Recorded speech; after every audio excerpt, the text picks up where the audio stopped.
बहुत समय पहले नील पर्वतों के बीच एक सुंदर सा गांव था, सुरगांव।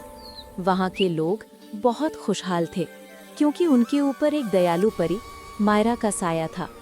मायरा के लंबे सुनहरे बाल थे जो चांदनी की तरह चमकते थे। कहते हैं कि उसके बालों में जादू बसता था।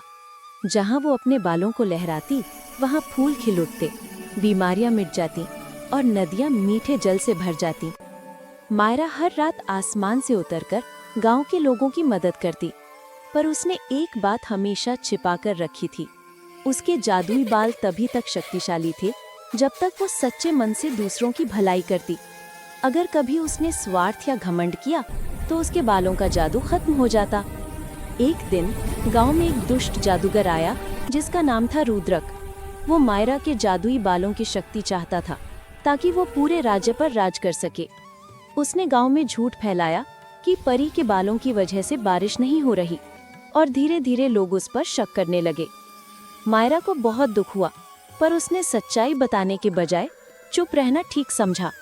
लेकिन रुद्रक ने चालाकी से उसके बालों का एक लट काट लिया और मंत्र पढ़ा। तभी धरती सूखने लगी, पेड़ मुरझा गए और आसमान अंधेरा हो गया। मायरा ने अपने आंसुओं से जीवन झील को जगाया और वहां जाकर भगवान सूर्य से प्रार्थना की, हे प्रभु, मुझे एक आखिरी मौका दीजिए ताकि मैं अपनी धरती को फिर से हरा भरा कर सकूं। सूर्यदेव ने कहा, मायरा, जादू बालों में नहीं, तुम्हारे दिल में है। जब तुम बिना जादू के लोगों की मदद करोगी तब सच्चा जादू लौटेगा।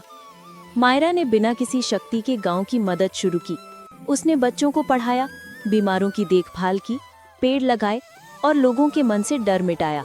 धीरे धीरे गांव में जीवन लौटने लगा। एक दिन जब उसने एक बूढ़ी औरत को अपने आंचल से पानी पिलाया तो अचानक उसके बाल फिर से चमकने लगे। सूरज की किरणें उन बालों में पड़ते ही पूरी धरती जगमगा उठी। रुद्रक ने ये देखा तो वो अपने कर्मों पर पछताने लगा और माफी मांग ली। मायरा ने उसे माफ किया और कहा, सच्ची शक्ति दूसरों को हराने में नहीं बल्कि उन्हें बदलने में होती है। उस दिन से मायरा फिर से आसमान की ओर लौट गई। लेकिन जब कोई अच्छे कर्म करता है, कहते हैं हवा में सुनहरी चमक दिखाई देती है, जो मायरा के जादुई बालों की निशानी होती है। सीख: सच्चा जादू दिल की नेकी और निस्वार्थ मदद में है, न कि किसी शक्ति या रूप में।